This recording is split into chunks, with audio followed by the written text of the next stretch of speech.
Hello everyone. This is the model question paper number 8 for the upcoming APSC mains, and this is the question number 1 of this paper. Unified Payment Interface (UPI) has been a revolutionary system in the digital payment space in India, with several achievements to its credit. Discuss. Do you think levying a fee on UPI transaction will discourage its uses? This question will be from GS paper 3. We need to discuss within 250 words. So see, here we are going to talking about unified payments interface. অলপ সময়ৰ আগতে কিছু I think 1 or 2 months back it was in news actually. So there's a probability of a question to be asked on this, although there is no guarantee. So let's talk about this unified payment interface. See, no plans to levy charges on UPI transactions. Actually, there were some rumors were also there about some transactions, or people are worried, public are worried that what type of levy of the charges that government is talking about. So many are confused. So that's why this type of clarification was coming from the government. So unified payment interface is a technology that consolidates various banks' accounts into a single mobile app, or or of any participating bank, providing an instant real-time payment system, allowing users to transfer money across multiple bank accounts without revealing details of one's bank account to the other party. So the main achievement with respect to unified payment interface is the instant real-time payment system, and within or you can say with a single app you can transfer amount to any bank with that facility. So it allows users to transfer money across multiple bank accounts without revealing the details of one's bank account to the other party, and it is an enhanced version of immediate payment service, যাক আমি IMPS বুলি জানো. So this UPI is an advanced version, or you can say enhanced version of IMPS, that is immediate payment service, around the clock funds transfer service that enables faster, easier, and more seamless caseless or more payments. Okay, this is a caseless payment, of course. Now, it was launched by NPCI in 2016 in conjunction with the Reserve Bank of India and the Indian Bank of or Indian Banks Association. এই যে UPI to launch কৰিছিলে NPCI আৰু কেতিয়া launch কৰিছিল 2016ত RBI IBA সহযোগত. Now come 1st April, payments above 2000 rupees done using prepaid payment instruments on this platform, which make up a teeny silver of its uses, will no longer be free. On these, the bank of the merchant accepting the payment will have to shell out an interchange fee of 0.5% to 1.1% to the payer's bank. This was the news. Okay. Now, what are the successes of UPI? আজিকালি আমি যিকোনো বস্তু কিনিবলৈ গ'লে direct Paytm উলিয়াও বা মানে জিপে কৰোঁ. চ' এইবিলাক আমাৰ এটা ইজি এক্সেচিবিলিটি দিয়ে কাৰণে বা এনেকুৱা ধৰণৰ হৈ গৈছে যে আমি উই আৰ টোটেলি ৰিলাইং অন দিছ type of UPI, right? Why? First of all, it is easy to use. And second, it is secure. So that's why it has earned our trust on this. So that's the reason of the success behind UPI. So this UPI becomes a preferred payment mode. Vim UPI has emerged as the preferred payment mode of the citizens and has recorded 803.6 crore digital payment transaction with a value of 12.98 lakh crore in January 2022. So again, we got a data. Data is very important from the main perspective.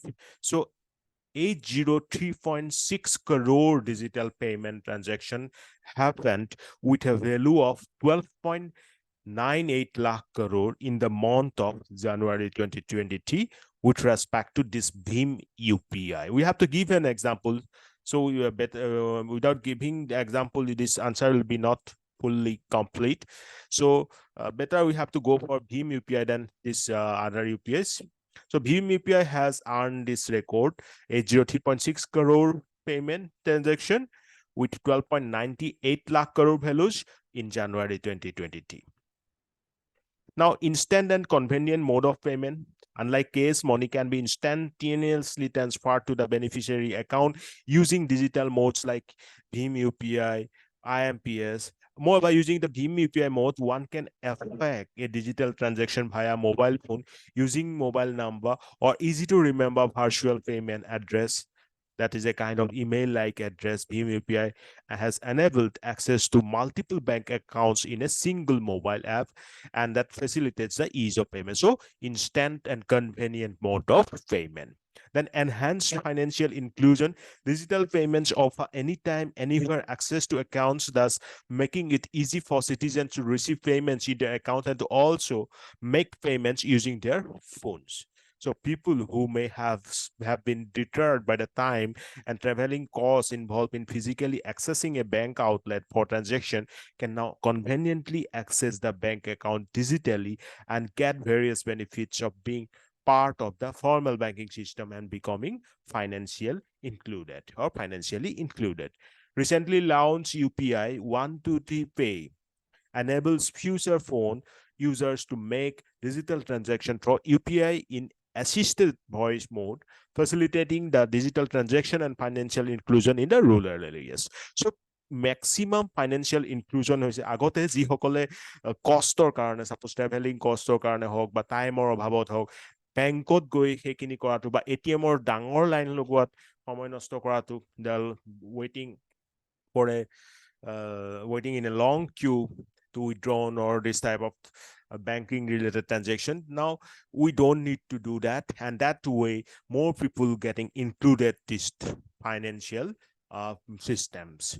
So more financial inclusion happens, and one example is like 123 Pay that is a UPI recently launched, and that makes digital transaction for assisted voice mode, so making the things more easier and easier.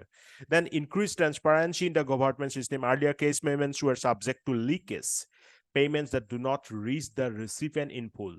সেইটোক আমি কওঁ leakage বুলি, যিটো পেমেণ্টে জালে পঠিওৱা হৈছিলে, suppose 5 lakh টকা কৈছে, 5 lakh rupees চ'ৰ্চৰ পৰা পঠিয়াইছে, কিন্তু সেই 5 লাখৰ জেগাত পাইছেগে মাত্ৰ 3.5 lakh. That is other 1.5 lakhs vanish. Vanish means obviously went to someone's purse, pocket.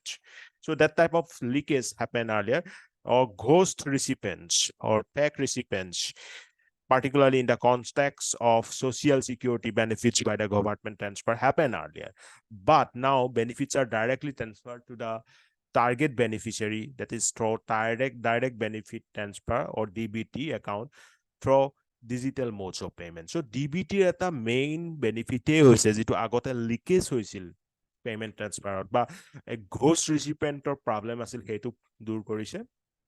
Now সেইটো এটা আমাৰ transparency আনিছে government system হলে through this UPI based or online based, you can say, as a broad transaction systems. Then improve speed and timely delivery. In contrast to cash payment that travels at the speed of its carrier, digital payments can be virtually instantaneous, regardless of whether the sender and receiver are in the same town, district, or county. There is no barrier on that. Then next, National Electronic Toll Collection System, that is NETC.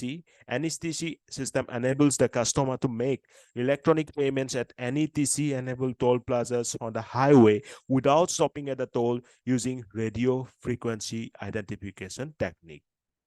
Right, NETC, National Electronic Toll Collection System, আগতে ৰখাই পেলাই payment কৰা সেইখিনি বহুত সময় গৈছিল. Now we don't need to wait for that transaction or for that payment to be done to have the passes.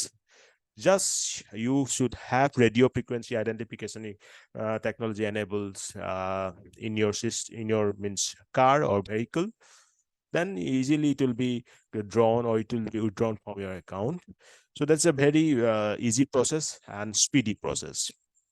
You can go through the example of FASTag also. Then Bharat Bill Payment System, BBPS, that is an interoperable and easily accessible bill payment service, right? And that is having multiple channels like, internet banking, mobile apps, Bhim UPI. So this type of maximum utilizable options are there in one portal. So that's why citizen can make easy bill payments anytime, anywhere through BBPS. Then enhanced credit access. Unlike case payment, digital payments automatically establish a user's financial footprint, right? Thereby increasing access to formal financial services, including credit. Banks and other lending institutions can utilize this digital transaction histories to take case flow based lending decisions for both retail lending and lending to business, including small business that may face difficulty in getting credit in the absence of verifiable case flows. এতিয়া enhanced credit access হৈছে কাৰণ আপুনি যিমানখিনি জিপে হওক বা Bhim UPI হওক, যিয়ে হওক, ইউপিআই এনেবল ট্ৰানজেকশ্যন কৰিছে তাৰ এটা ৰেকৰ্ড থাকে আৰু সেই ৰেকৰ্ডটোৰ পৰা গম পোৱা যায় যে how much trustable you are and how much actually investment or this kind of economical transaction happen from your side positively. So from that data, now banks can rely on this type of data and easily give loan to you. That decision can be made easily, right? Otherwise, in earlier, it is facing difficulty to getting such type of verification, right? Then safe and secure. Recipients of case payment not only often have to travel considerable distance to receive their payments, but are also particularly vulnerable to theft. আগতে ATM পৰা 2 লাখ টকা উলিয়াই আহিলেও এটা চিন্তাৰ বিষয় আছিল যে কোনে তেওঁক অনুসৰণ কৰিছে আৰু কেতিয়া চুৰ হৈ যায়, ডকাইত হৈ যায়, ক'ব নোৱাৰি। এনেকুৱা বহুত হয়, নৰ্থ ইণ্ডিয়াতটো মেক্সিমাম এনেকুৱা আমি বস্তু দেখিবলৈ পাওঁ, চুৰ তোৰ আদি হয়। Even our big cities like Guwahati, they are also facing this type of problems. Now it is easy, because no one knows that how much money you are carrying in your pocket, in your mobile phone. No one knows about it, right? So digital payments across India are secure as multiple level of authentications are required for making transaction. Two-layer based security. First, you suppose need to provide a PIN, then a OTP will come. In that way, proper verification will take place before those transaction will happen. So that is a secure process, right? Safe and secure process. Then what are the shortcomings of UPI? First is the threat of cybercrime in the global banking and financial services industry has increased amid the coronavirus pandemic. Coronavirus pandemic কি হ'ল, বহুত মানুহ এনেকৈ আপোনাৰ নিজৰ job হেৰুৱালে বা বহুতে এনেকুৱা ধৰণৰ কিছুমান ইলিগেল এক্টিভিটিছত ইনভলভ হ'ল। তাৰ ভিতৰত এটা চাইবাৰ ক্ৰাইমো হয়। চাইবাৰ ক্ৰাইমৰ থ্ৰীট আজিকালি বহুত বাঢ়ি গৈছে।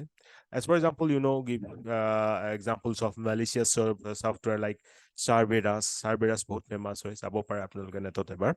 That's a malicious software, Cerberus, right? Then fraudulent claims, chargebacks, fake wire accounts, promotion and coupon abuse, account takeover, identity theft, card detail theft, and triangulation frauds. These are emerging as challenges. Then lack of digital literacy is another challenge facing many, because আপুনি ভাবিব পাৰে যে আপোনাৰ কাৰণে এইটো বহুত easy, কিন্তু এজন মানুহ যিজনে এনেকুৱা ধৰণৰ IT ৰিলেটেড এপ কেতিয়াও ভালকৈ ইউজেই কৰা নাই, তেওঁৰ কাৰণেতো বহুত এটা টাফ হ'ব ন। তেওঁক এটা এই বস্তুটোৰ বিষয়ত এটা শিক্ষা দিব লাগিব যে কেনেকে UPI ইউজ কৰিব পাৰি, UPI বেছড ট্ৰানজেকশ্যন হয়, কেনেকে QR কোড স্কেন কৰিব পাৰি। So digital literacy is required.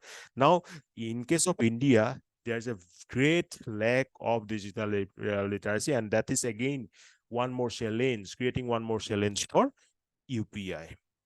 What will be the way forward and conclusion? So in case of way forward, we can say that a rightly structured public-private partnership may provide 21st just a minute. Okay. A rightly structured public-private partnership, PPP policy, আপোনালোকে জানে চাগে PPP policy, it's বহুত important, may provide a 21st century an engine to harness the power of market players for greater digital infrastructure access and literacy for Indian population. In a vibrant Indian democracy, a public policy-driven digital empowerment, of the Indian electorate can help ensure responsible digital conduct in the interest of consumer and the larger public interest.